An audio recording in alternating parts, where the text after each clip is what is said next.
Hello everyone, welcome back to my channel. आज हम लोग जो आसाम स्लेट 2025 है उसके क्वेश्चन सॉल्व करने वाले हैं। डेप्थ में क्वेश्चन सॉल्व करेंगे। मैं यहाँ सिर्फ आपको ऑप्शन टिक कर करके नहीं छोड़ने वाली हूँ, ठीक है। लाइफ साइंस का डिटेल्स में बताऊंगी कि ये ऑप्शन क्यों सही है, किस लिए सही है, किस टॉपिक से लिया गया है, एवरीथिंग हम डिस्कस करेंगे।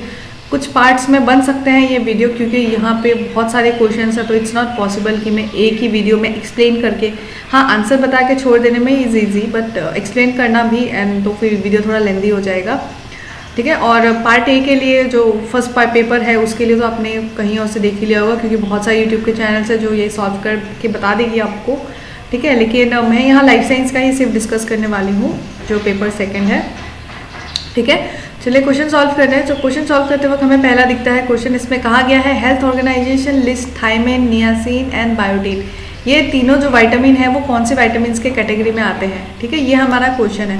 तो आपको पता होगा कि ये और उसके साथ और बहुत सारे, जैसे फॉलिक एसिड हो गया, पैंथोथेनिक एसिड हो गया, बहुत सारे जो विटामिन है वो सारे ही विटामिन बी के अंडर आता है। ये सारे विटामिन बी के अंडर आता है। सी विटामिन नहीं होती है, ई भी नहीं होती है और डी भी नहीं होती है। विटामिन बी का ही हम क्लासिफिकेशन मेनली हम पढ़ते हैं, जिसमें हम थायमिन, पायरोफॉस्फेट, ये सब चीज़ें पढ़ते हैं, जिसमें हम देखते हैं कि इलेक्ट्रॉन दिया जा रहा है, फिर एसिटाइलेशन, फिर ऑक्सीडेशन, ये सारी चीज़ें हम विटामिन के केस में ही देखते हैं, विटामिन बी के केस में। तो बी का ही बहुत सारा पार्ट होता है, B5, 6, 7, ये सारे बहुत कुछ होते हैं बी में, ठीक है।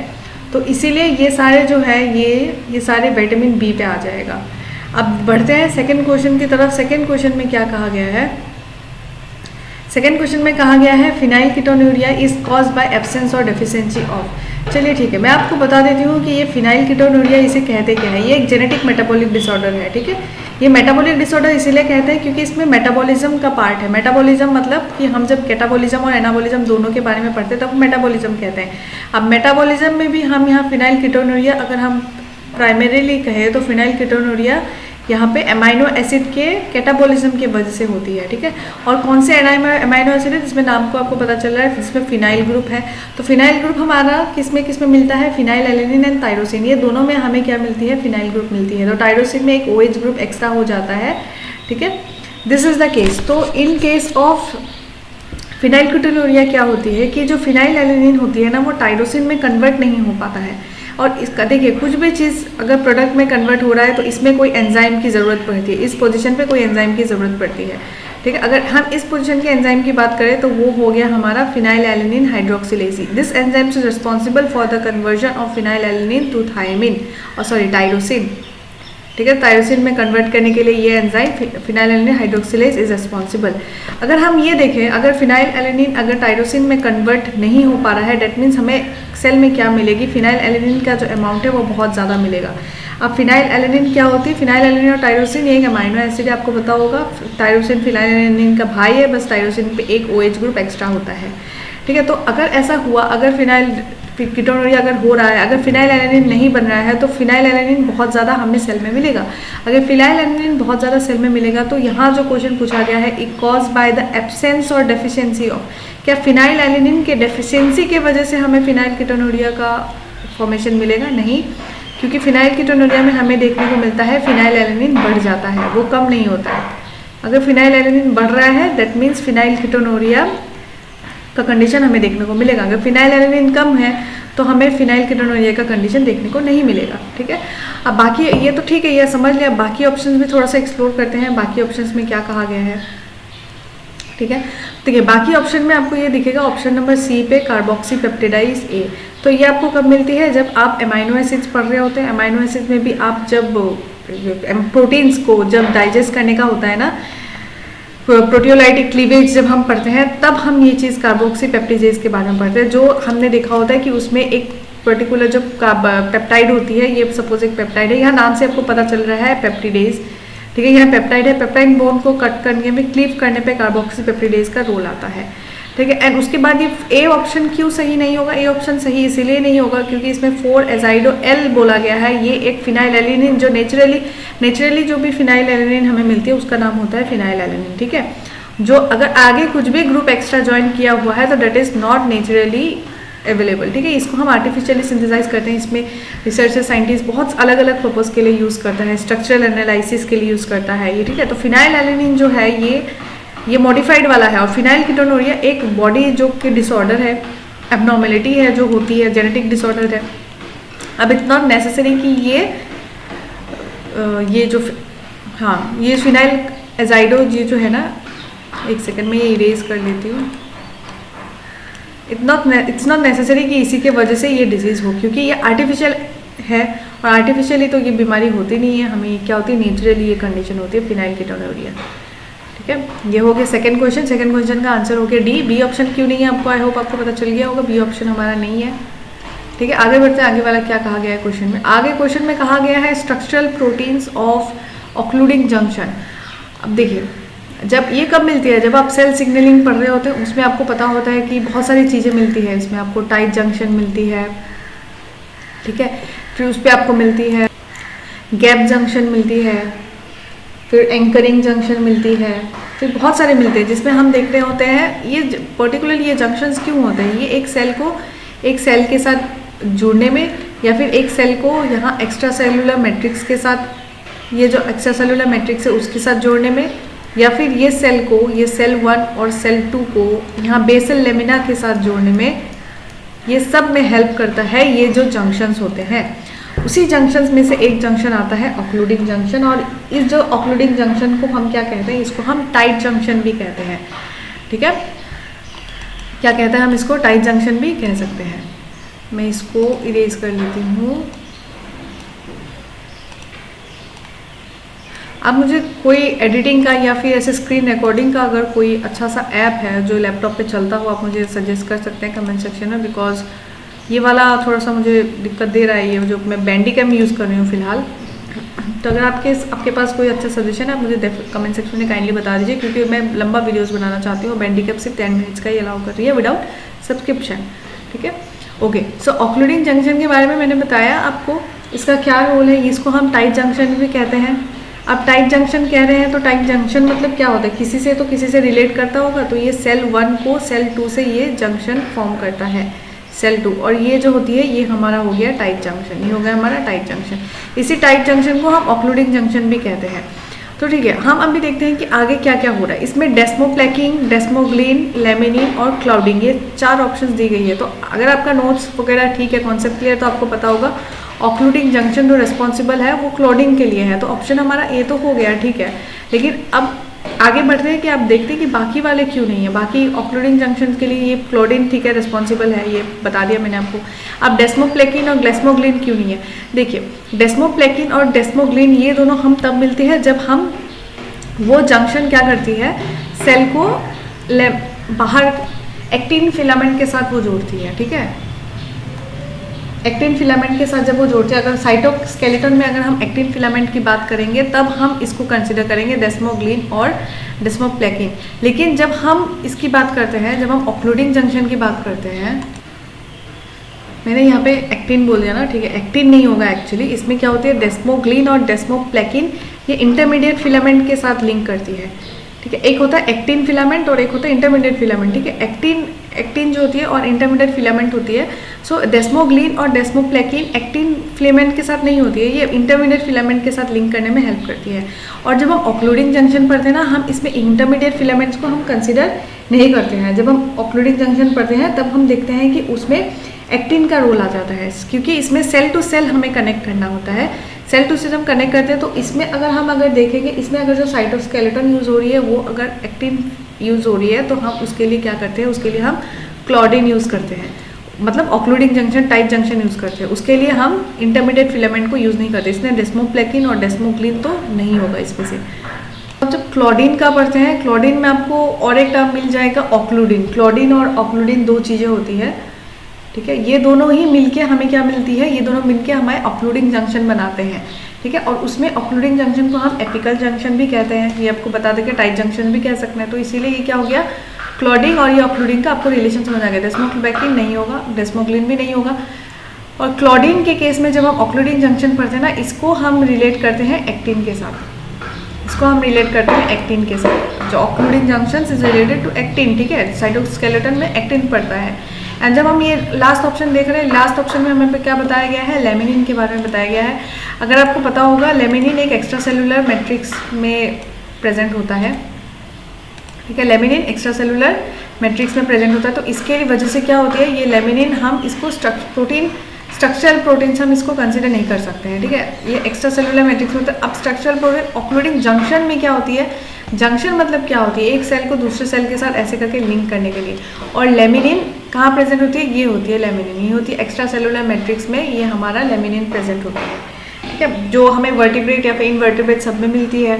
ठीक है, और ये क्या करती है, लेमिनिन का मेन फंक्शन होती है, ये जो सेल को मतलब एक कुछ एडिसिव प्रॉपर्टी प्रोवाइड करती है। ठीक है, ये होती है उसकी रोल। और लेमिनिन्स ऐसे करके हेटेरोट्राइमर के फॉर्म में होती है, जो फाइबर्स तो नहीं फॉर्म करती, but there are lots of information जो लेमिनिन के लिए आपको अवेलेबल होगी। लेकिन यहाँ पे मेरा क्वेश्चन सिर्फ मुद्दा ये क्वेश्चन सॉल्व करने का है, तो थोड़ा सा आपको आइडिया दे रही हूँ यहाँ पे कि लेमिनिन का यहाँ पे कैसे रिलेटेड है डेस्मोग्लिन। तो हमारा आंसर क्या हो जाएगा, थर्ड का आंसर हो गया ए, और डी और बी और सी हमारा हो गया है गलत। अब बढ़ते हैं फोर्थ क्वेश्चन की तरफ। फोर्थ क्वेश्चन में कहा गया है कि oxa is a multi subunit protein located in. तो आपको पता होगा ऑक्सा ये सब आपको कब मिलती है, जब आप प्रोटीन ट्रांसलोकेशन पढ़ते हैं ना, प्रोटीन ट्रांसलोकेशन पढ़ते हैं, उसमें आपको पता होगा कि अगर कोई प्रोटीन माइटोकॉन्ड्रिया से गुजर रही है या फिर माइटोकॉन्ड्रिया में एंटर कर रही है, तो फिर वो क्या करती है, वो ऑक्सा और टीम टॉम वो सबसे मतलब गुजर के जाती है। ठीक है, वो प्लाज्मा मेम्ब्रेन में ही वो सारे जो माइटोकॉन्ड्रियल मेम्ब्रेन है उसमें अवेलेबल होता है। सपोज ये माइटोकॉन्ड्रियल स्ट्रक्चर है, ये माइटोकॉन्ड्रिया है, ये आउटर मेम्ब्रेन है ये वाला, और ये इनर मेम्ब्रेन है। तो आउटर मेम्ब्रेन में एंटर करने के लिए यहाँ पे हमारा ज़रूरत होती है टॉम कॉम्प्लेक्स, और इनर मेम्ब्रेन में एंटर करने के लिए हमें यहाँ पे ज़रूरत पड़ती है टीम कॉम्प्लेक्स। तो यही कॉम्प्लेक्सेस में से एक कॉम्प्लेक्स है ऑक्सा। ठीक है, तो ऑक्सा कॉम्प्लेक्स जैसे ये पड़ गया तो हमें पता है कि oxa is related to mitochondria, तो हमारा ए और बी ऑप्शन तो हमारा गलत हो जाएगा। अब बचा कि देखिए नाम, अगर आप नाम पे भी कुछ लोगों ने दिमाग लगाया होगा कि ऑक्सा का हम नाम पे जाते हैं, ओ मतलब ऑक्सीजन, ए मतलब ऑक्सीजन, ओ एक्स मतलब ऑक्सीजन, और ए मतलब एफिनिटी, ये हो जाएगा। फिर बाद में जब डी ऑप्शन पढ़ा उनको बुरा लग गया, क्योंकि इसमें सेम चीज़ ही बताई गई है, ऑक्सीडाइज असेंबली कॉम्प्लेक्स। ठीक है, ये भी सेम मीनिंग दे रही है, तो ऑब्वियसली हम उस ऑप्शन पे तो नहीं जाएंगे। तो इसीलिए हम सी और डी को अगर हमें चूज़ करना है तो हमें ऑक्सा का फंक्शन पता होना पड़ेगा कि ये ऑक्सा करता क्या है। तो ये जो ऑक्सा कॉम्प्लेक्स है, ये अगर हम माइटोकॉन्ड्रिया में है तो माइटोकॉन्ड्रिया में आपको पता होगा कि उसमें इलेक्ट्रॉन ETC का हमें रोल मिलता है, इलेक्ट्रॉन ट्रांसपोर्ट चेन का हमें रोल मिलता है। तो इसमें क्या होती है, इसमें हमें ऑक्सीडेटिव फॉस्फोराइलेशन की ज़रूरत पड़ती है। ठीक है, ऑक्सीडेटिव फॉस्फोराइलेशन की ज़रूरत पड़ती है। तो ऑक्सीडेटिव फॉस्फोराइलेशन के लिए ही ये ऑक्सा रिस्पॉन्सिबल होती है। तो इसीलिए हम oxidase assembly complex in mitochondria को हम क्या कहते हैं, इसको हम ऑक्सा कॉम्प्लेक्स कह देते हैं। ठीक है, तो इस क्वेश्चन का आंसर हमारा 4 का आंसर हो गया डी, 4 का आंसर डी। अब बढ़ते हैं आगे, फिफ्थ पे जाते हैं। फिफ्थ में क्या कहा गया है, फिफ्थ में कहा गया है lac operon in E coli is expressed only in. देखिए आपको पता होगा कि लैकोपेरॉन क्या होती है, जब हम जीन रेगुलेशन पढ़ते हैं तब हमको लैकोपेरॉन मिलती है। तो इसमें हमें क्या देखने को मिलती है लैकोपेरॉन में, लैकोपेरॉन का आपको पता होता है ऐसे होता है। ठीक है, ये इसमें हमें जो स्ट्रक्चरल जीन्स होते हैं वो मिलती है। ठीक है, स्ट्रक्चरल जीन्स होती है, मैं यहाँ सिर्फ जीन्स करके लिख रही हूँ। एंड देन उसके बाद यहाँ पे होती है हमारी रेगुलेटर, यहाँ पे प्रोमोटर, यहाँ पे होती है हमारी ऑपरेटर। ठीक है, रेगुलेटर, प्रोमोटर एंड देन ये रेगुलेटर। ठीक है, ये सारे हो गए हैं। अब इस केस में क्या हो जाती है, लैकोपेरॉन इकोलाई में कब एक्सप्रेस होती है, आपको पता होता है कि लैकोपेरॉन जो होती है कब एक्सप्रेस होती है, जब लैक्टोज प्रेजेंट होती है। ठीक है, लैक्टोज प्रेजेंट होती है मतलब लैक्टोज को डिग्रेड करने की ज़रूरत होती है, ये कैटाबॉलिज्म होती है, कैटाबॉलिज्म होती है। लैक्टोज अगर प्रेजेंट है तो हमें इसको डिग्रेड करने की ज़रूरत है। ठीक है, अगर लैक्टोज डिग्रेड करने की ज़रूरत है तो लैकोपेरॉन कब शुरू होनी चाहिए, जब लैक्टोज होगा। अगर लैक्टोज नहीं है, अगर लैक्टोज नहीं है तो हमें क्या करके लैकोपेरॉन की हमें ज़रूरत नहीं पड़ेगी, वो उसको हम ऑफ रख सकते हैं। ठीक है, so this is the case lac operon का। तो अभी हमें क्या पता चला, लैक्टोज के बारे में पता चला। ठीक है, तो ये कैटाबॉलिज्म के बेसिस पे होती है। अब लैक्टोज अगर प्रेजेंस ऑफ बोथ, हमें यहाँ ग्लूकोज की भी बात बताई गई है, तो हम पहले लैक्टोज को चूज़ कर लेते हैं। ठीक है, प्रेजेंस ऑफ लैक्टोज में हमें लैकोपेरॉन एक्सप्रेस करती हुई दिखेगी। तो presence of both option A and absence of lactose, ये वाला तो गलत हो गया। एब्सेंस पे तो दोनों पे ही एब्सेंस, क्योंकि लैक्टोज की हमें ज़रूरत पड़ती है तभी लैकोपेरॉन स्टार्ट होगी। तो ऑप्शन ए और सी में से हमें ढूंढना है कि सही कौन सा है। ठीक है, चलिए लैक्टोज ऑपरेंट वाला तो हमें समझ आ गया कि लैक्टोज के प्रेजेंस एब्सेंस का सीन समझ आ गया। अब यहाँ देखने वाली बात है कि ग्लूकोज का यहाँ पे क्या रोल है। ठीक है, ग्लूकोज का यहाँ पे क्या रोल है ये हमें देखनी है। ग्लूकोज का जब हम पढ़ते हैं उसमें हमें पता है कि आपको ग्लूकोज को एक के साथ रिलेट करना होता है। ठीक है, अगर ग्लूकोज प्रेजेंट होता है तो हमें, अगर ग्लूकोज प्रेजेंट है तो कैंप हमें नहीं दिखता है, कैंप हमें नहीं दिखता है।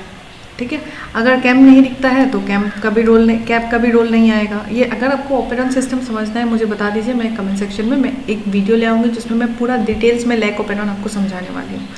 ठीक है, चलिए यहाँ लैप, ये तो कैंप और कैप का समझ आ गया। अगर ये दोनों नहीं होंगे ना, ठीक है, अगर ये दोनों नहीं होंगे, जो आरएनए पॉलीमरेज है ना, आरएनए पॉलीमरेज वो अच्छे से बाइंड नहीं होगा। ठीक है, कैप उसको ऐसे करके 90 डिग्री या फिर कुछ 1 डिग्री में उसको रख के क्या करती है, एंगल में रख के यहाँ पे आरएनए पॉलीमरेज को एफिनिटी बढ़ा देती है जब वो ट्रांसक्रिप्शन यूनिट पे लिंक होता है। ठीक है, ये कैप का रोल होता है।